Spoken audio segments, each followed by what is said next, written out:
ములుగు జిల్లా మంత్రి సీతక్కకు మావోయిస్టులు హెచ్చరికలు జారీ చేసినట్టు తెలుస్తోంది. ఆదివాసీలను పోలీసులు, అటవీ శాఖ అధికారులు తీవ్ర ఇబ్బందులకు గురిచేస్తున్న మంత్రి సీతక్క మౌనంగా ఉండటంపై మావోయిస్టులు అసహనం వ్యక్తం చేశారు. ఈ మేరకు మావోయిస్టు అధికార ప్రతినిధి జగన్ పేరుతో ఒక లేఖను విడుదల చేశారు.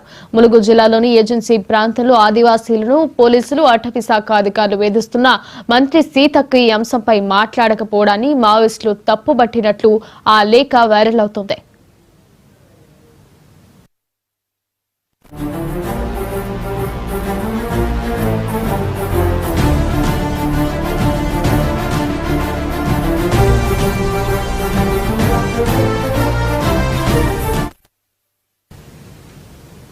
కాంగ్రెస్ పార్టీ తీసుకువచ్చిన పైసా మరియు 1/70 చట్టాలను మంత్రి సీతక్క మర్చిపోయారా అంటూ ఆ లేఖలో మావోయిస్టులు ప్రశ్నించారు.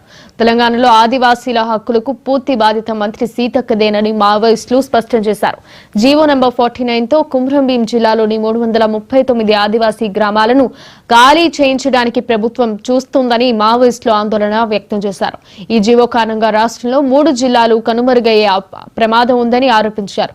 తక్షణమే జీవో నంబర్ 49 రద్దు చేయాలని ప్రభుత్వాన్ని డిమాండ్ చేస్తూ మావోయిస్టులు లేఖలో పేర్కొన్నారు. కాగా మావోయిస్టుల పేరుతో విడుదలైన ఈ లేఖను మంత్రి సీతక్క కొట్టిపారేశారు. లేఖ ఎవరు రాశారో స్పష్టత లేదని ఆమె పేర్కొన్నారు. తాము మావోయిస్టులకు అనుకూలంగానే ఉన్నామని, ఇది కేవలం ప్రతిపక్షాల కుట్ర అని మంత్రి సీతక్క మీడియాకు వివరించారు. ఈ దేశంలో, ఈ రాష్ట్రంలో మొదటి నుంచి కూడా ఆదివాసీల పక్షాన, బడుగు బలహీన వర్గాల పక్షాన, దళితుల పక్షాన ఎప్పుడూ కూడా కాంగ్రెస్ పార్టీ ముందంజలో ఉంటుంది. ఈ దేశ రాజ్యాంగంలో కూడా అనేక హక్కులు, అధికారాలు పొందుపరచడంలో ఆనాడు నెహ్రూ గారు, అంబేద్కర్ గారు చేసినటువంటి కృషి ఈరోజు మా అందరికీ కూడా ఎన్నో హక్కులు ఇవ్వడం జరిగింది. నిన్న వచ్చినటువంటి వారిచ్చి మావోయిస్ట్ పార్టీ నుంచి వచ్చిందా లేదా నాకైతే స్పష్టత లేదు. బట్ కొంతమంది అందులో ఉన్న మ్యాటర్ ఒకటి ఉంటే ఇష్టం ఉన్నట్టుగా తమ రాజకీయ కక్షను కూడా చూపించుకుంటా ఉన్నారు వేరే వాళ్ళు. అంటే ఆ లేఖను ముందు పెట్టి వివిధ పత్రికలు, మీడియా వాళ్ళు, దాని వెనుక రాజకీయ పార్టీలు సీతక్క టార్గెట్, సీతక్కకు సిగ్గు లేదా అన్నారు, అది ఇదని ఎంత గలీజ్గా మాట్లాడుతుంటే మాకు కూడా చాలా ఆవేదన ఉంది. మేము పదవుల్లోకి వచ్చినాం కానీ మనసులు మారడమో లేదా ప్రజలకు దూరంగా లేము.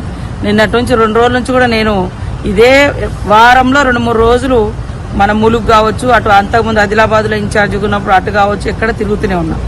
కానీ నన్ను ఓడించాలని చాలా శక్తులు ఎలక్షన్లో పనిచేసిండ్రు. తర్వాత నేను ఒక ఆదివాసీ బిడ్డగా జనరల్ పోర్ట్ఫోలియో రావడాన్ని కూడా చాలా మంది జీర్ణించుకోలేక, ముఖ్యంగా టీఆర్ఎస్ వాళ్ళైతే ఇంకొక మా దాంట్లో ఉండేటువంటి ఎస్టీ వర్గాలలో కూడా రెచ్చగొట్టే కార్యక్రమాలు